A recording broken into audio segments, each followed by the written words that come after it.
My name is Emmanuel Taichen. I am also a technical marketing engineer in IoT business unit. I'm working primarily on an application called Cisco IoT Operations Dashboard.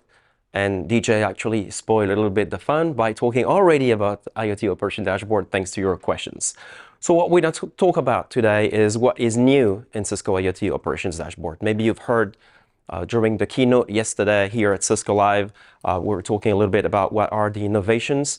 I'm going to go a little more into the details on what it is and what we're announcing this week and where this product is going. Before I start, I want to make sure everyone knows that IoT Ops Dashboard is the most strategic product currently in IoT business unit. All of our services are going to be available, or at least almost all of them are going to be available in IoT Operation Dashboard. It's a cloud-only product, and we do that because we see that more and more customers are willing to move to the cloud. Not everyone is ready for that yet, so we still have on-prem versions for most of the solutions, but we're moving to the cloud definitely, all right? You've seen this earlier, but there is always a difference between industrial and enterprise. We've been talking about switches. It's the same for routers. Routers are ruggedized, vibration resistant. They support extended temperature range. I'm not going to expand on that. But the difference between enterprise and IoT, enterprise and industrial grade, is true for hardware, but that's also true for software. And I got this question all the time. Hey, Emmanuel, IoT Operation Dashboard sounds a lot like DNS Center. What's the difference? Well, there is quite a few differences. First, the profile of users. IoT Operation Dashboard is supposed to be operated by users that are not necessarily very strong in IT. They don't necessarily care about what an IP address is, or trunk port, or .1x, or whatever. They just want to get the stuff running. So we need to make sure IT is capable of providing a service that's very easy to use for example, technicians that are just onboarding a gateway without dealing with the details. But it doesn't stop there. There is also the connectivity, right? And let me talk about that. This is how a gateway is being onboarded in IoT OT. It uses PnP Connect. So PnP Connect is a cloud service from Cisco. This, when you take a router, when you boot a router for the first time, or a switch for that matter, and if there's no configuration and it has internet access, it will reach out to Cisco and say, this is me, here is my serial number, what should I do? And PnP Connect will redirect the gateway to Cisco IoT Operations Dashboard, where the gateway will receive a base configuration, and that's actually what you see over here, right? This gateway originally connects to IoT Operation Dashboard. We authenticate the gateway with the SUDI certificate built into the Act2 chip, which is everywhere on every device.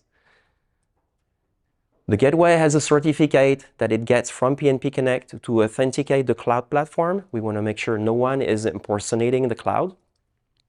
Then we get the base configuration, we get a tunnel up. It's a Flex VPN tunnel that runs between the gateway and our cloud platform. That is very important. That is a very big difference with DNAC. With DNAC, for example, the management system needs direct access to the router. No firewall, the ports needs to be open, and more importantly, you need to know the IP address of that device, because on an enterprise network, the infrastructure IP addresses are not changing. In IoT, it's completely different. We're managing remote and mobile assets. By remote, it could be a machine builder installing one router in the customer's network. You don't even know what IP address is going to be. You cannot control that firewall. You cannot reach that gateway. This gateway could be on cellular. It could have a dynamic IP address changing as the gateway moves, get connected, disconnected, changing operators. It's behind that. You can't get access to that gateway directly. So that's why we make this infrastructure here where at the bottom we have the management tunnel open. So it's the gateway that is opening a connection to the cloud, and we use that connection for further management and also for other services, which I'm going to talk about. Okay, I hope that makes sense.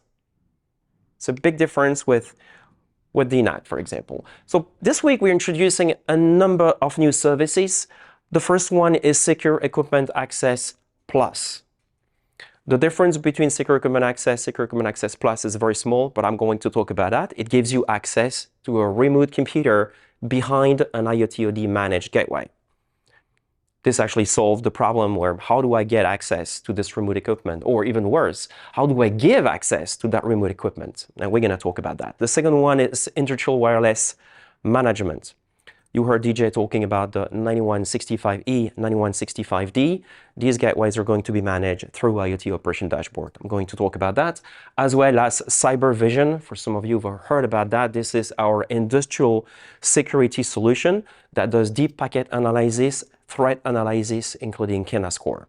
Okay, that's what I'm going to talk about in the next few minutes. First of all, secure common access.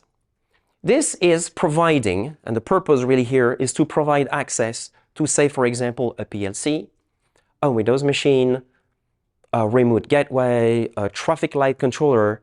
How do I provide access to those assets to someone outside of my organization?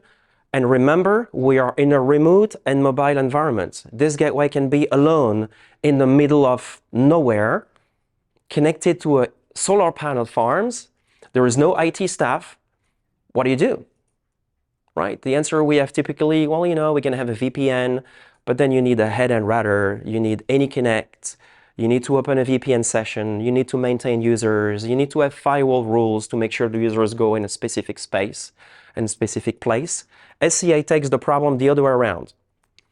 What do you need to access? This computer, this access method, and with SCA we support Telnet, RDP, VNC, SSH, and HTTP. That's the 5 access method we support. If you need more than that, and you need to open, for example, TCP ports to use a Profibus controller, then you can use SCA Plus, which can forward TCP ports. Okay?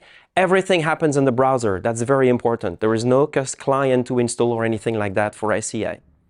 So for a remote access user, it's very, very simple. Actually, this is how it's going to work.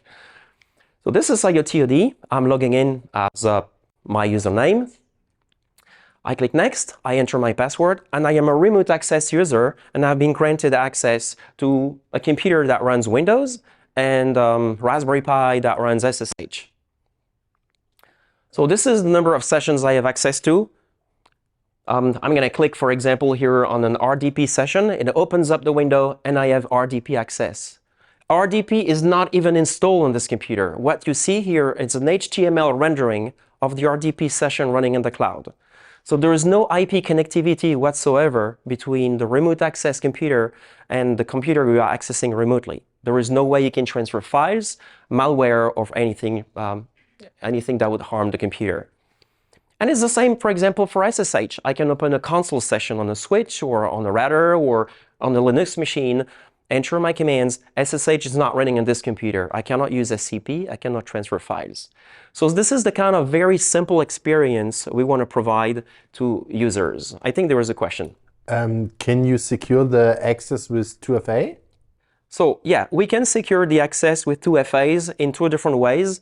We support MFA within IoT Operation Dashboard. So if you make your organization MFA mandatory, every user you add will be required to use MFA, and for the moment we support MFA by email.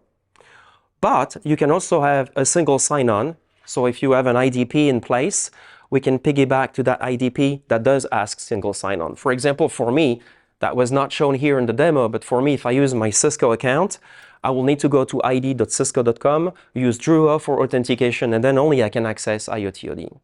Okay, so it's either built-in or external with an external IDP. And then, so this is for me kind of the classical privilege access management thing that you are doing, which is really cool, yeah. Can you also provide some logging on, so something was breaking, I see at this time, consultant A was logged into the system. Can I then see somehow what he was doing at this point in time? Absolutely. So right now, what you can do regarding auditing, you can see who connected to what and when, but you cannot see what that person did.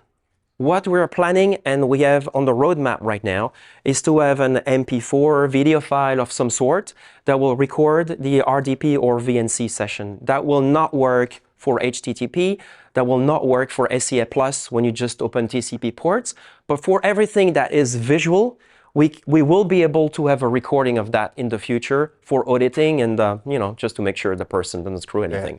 I think this is great. Absolutely, this is a good feature. And I think also, even if you just have the button on top, you are from now recorded. A lot of the consultants then work more carefully than That's if right. they are not recorded. Yeah. That's right. Can I ask you again to repeat the services I had here? RDP, SSH, VNC, was it Telnet? So, RDP, SSH, VNC, Telnet, and HTTP, HTTPS. Okay? And Telnet because, hey, we are in IoT, right? We still have a lot of old stuff running. And it's a freaking customer question. Can we have Telnet support because we have old sensors of some sort? So definitely it's useful. We also use Telnet for one of our customers. We have Cisco EMM. I don't know if some of you know about this. It's not EEM, it's EMM, the Embedded Menu Manager. So you can create an interactive menu in iOS. And you can create a user in iOS that will simply start that menu system, and then you can enter some commands on the router, but just using the menu. You cannot type CLI commands. You can say, for example, option 1, clear the serial line. Option 2, close the serial line. And if someone can go there without even having access to the CLI, they can enter the equivalent of CLI command, which is amazing for OT users because they don't want to do that. So with Telnet, you can Telnet on the router itself, on that user, that triggers EMM, and that makes some actions possible in a very, very simple way. So talking about the menu, then it would be something like show me devices connected and things of that sort, and it would run the command for you, and that's it, right? Exactly. Awesome. Yep, exactly. So the next new service we announced this week is Cisco CyberVision. Does anyone know about CyberVision already? Not really. Okay. But you know about deep packet inspection, you know what enterprise packet inspection platform or appliances can do.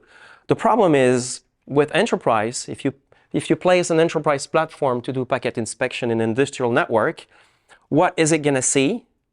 Probably nothing, or at least nothing very relevant, because we have Modbus, we have Profinet, we have OPC UA, we have layer 2 protocols that are not even using IP addresses for some of them.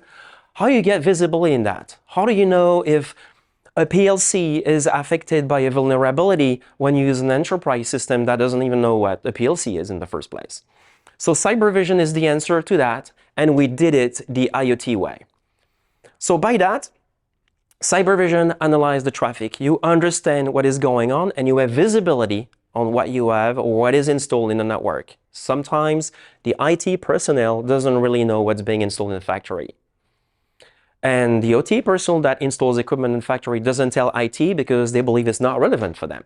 So here you get full visibility of what is installed thanks to traffic analysis.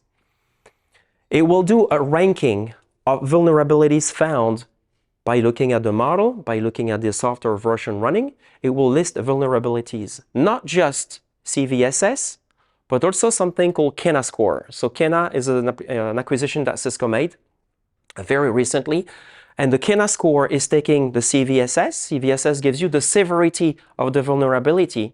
But what if that vulnerability is nowhere used in practice? We don't know anyone using that vulnerability. Maybe there is not even an exploit to use it.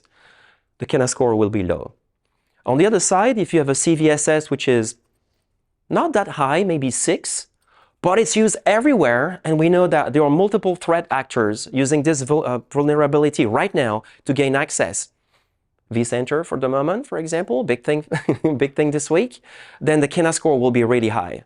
So by aggregating threat actors and different source of information plus CVSS, we give one composite score called the Kena score that helps you rank where you need to fix your stuff first, okay, and reduce the attack surface. So that's part of CyberVision. Yes? When you say it tells you where to fix it first, does it also say like the ease of fixing it and the cost? Like, does it rank it that way as well? Like, this would be really easy to fix, but it might be expensive, or this would be actually simple enough, but it would make a huge impact to benefit you. It doesn't tell you how easy it is going to fix it. It will just tell you how important it is to fix it. Now, find the best way to do that. No, that's why I was just curious. All right. All right, so you gain insight with your IT and OT assets, obviously very important. And the scalability is done. So unlike traditional enterprise network, or where sometimes you analyze all of the traffic, here we're using IOX, if you know IOX, right? It's a container hosting environment we have on most of our switches and routers. So IOX will analyze the traffic, will do the deep packet inspection, and only sends the telemetry data and thread analysis back to the cloud, which means the communication between the switch and the router is minimal. And we don't have like one big box that analyzes all the traffic at the same place. We can churn every single device that you see here at the bottom, be them switches or routers. We can churn any of those devices in a sensor. Okay, hold on. I wanted to ask that because you're talking about then IOX, which is a service of virtualization of managing the containers on iOS XE. So, That's right. So then what are the hardware requirements for any switch running this? Because in most cases, you need to double up the memory so you can run this. So it means that it will be compatible only to a specific line of devices that can hold this type of, well, they can simply run it. Because IOX is quite demanding on top That's of right. iOS. It's actually a very, very good question. So IOX is available on all the IR platforms, on the IE 3400, 3300 10 gig, and traditionally not available on the models below that. But we are introducing a concept that we call Cisco IOX Lite, where it's a smaller scaled down version of IOX where only Cisco can install applications. So you can only install Cisco sign applications. They have a lower memory and CPU availability. And that's why we require to sign and make sure we tested these applications. We do not want customers to install anything and screw up the whole switch.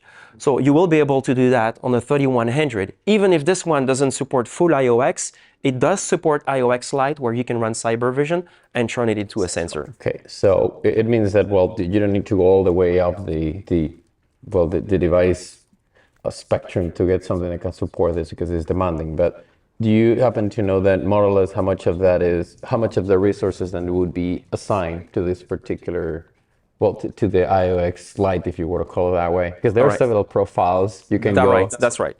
So right now, today, CyberVision uses the exclusive profile, which consumes all the resources.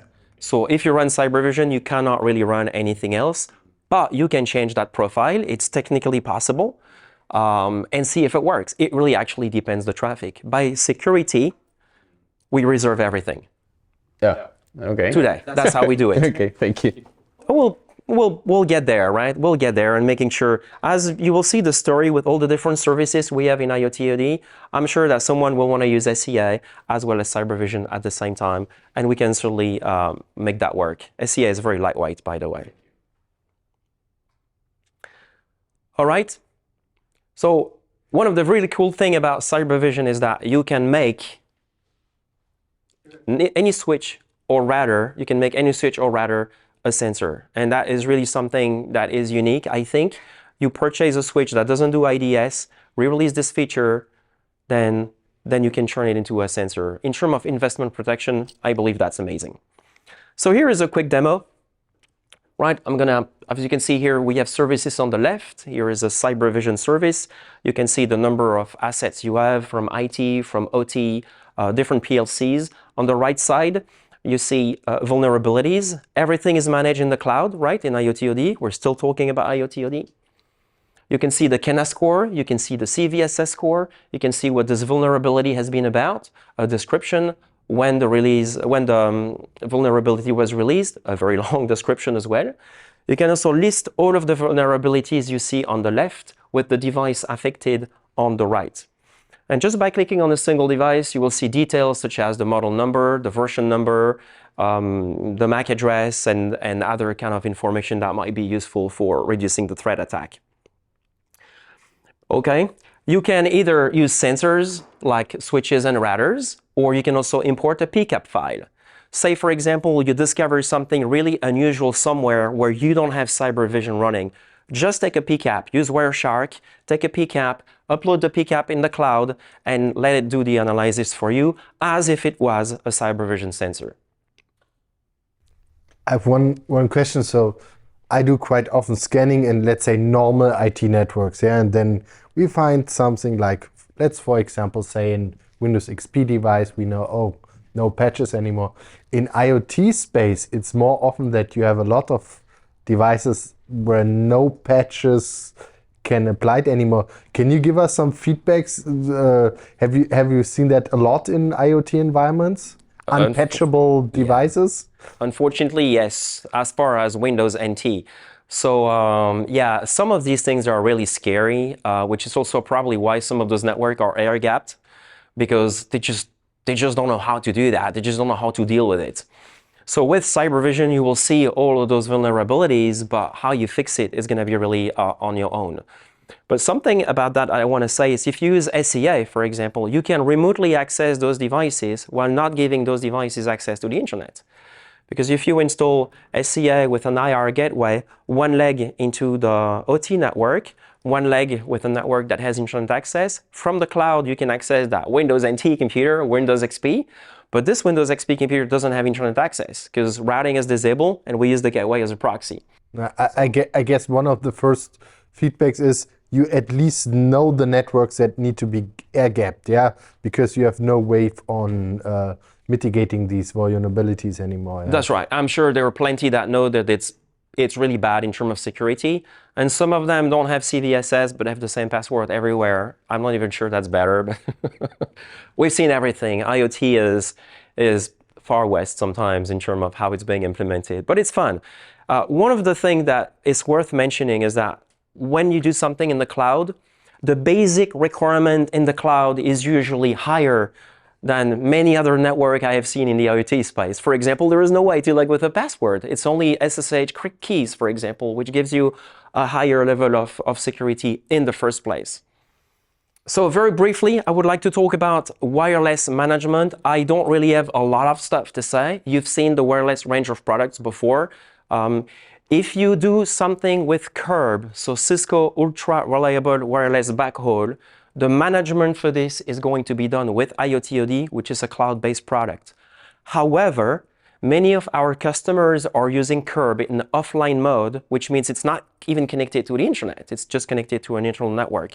You can still provision the gateway with the cloud, disconnect the access points, and let it run in autonomous mode. Okay. So to close here, IoT Operation Dashboard, and that's how I started, is the most strategic product in the Cisco IoT business unit because it supports all of the different services, secure content access, cyber vision, I've been talking about that. It supports edge intelligence. I have not talked about edge intelligence, but it's a data extraction and transformation tool that also runs in IOX. It supports industrial asset vision, which is a complete sensor-based solution using LoRaWAN. And also it manages routers and Curb wireless devices. All that from the cloud in a secure manner. So I've got a question about the compliance part of it. As you may know, the European Union has the NIS2 directory coming out. Have you guys thought about what that means for the entire ecosystem or framework? Because this is obviously part of the critical infrastructure part. It's an amazing question and perfectly on time. We are definitely talking about this and we are aware of that. We actually even have someone at Cisco whose job is to analyze the situation and clarify everything for every single country. We have not really started that yet. So it's not really at this point ready for critical infrastructure because we don't have any certification. We'll see how we will tackle that. Practically, it's complicated because every country is coming with their own regulation. Sure, there are things happening at the European level for basic guidelines, but every country wants sovereignty or trusted cloud. They want the cloud to be operated in the country, to be located in the country, which means we'll have to have a lot of clusters with different regulations. It's FedRAMP in the US, but it's, ANSI in France. There is already a Cloud Clos Bleu also in France. How are we going to integrate with all this? TBC. So at this point, we have only 2 clusters. We have one in Europe, which is hosted in Dublin, and we have another one in the US, which is hosted in Oregon. For me, it's great that you have done this integration with Scanner. I really like it. And just as a customer feedback, so one of the pain points is the traditional vulnerability scanners, the Qualys and Rapid and whatsoever.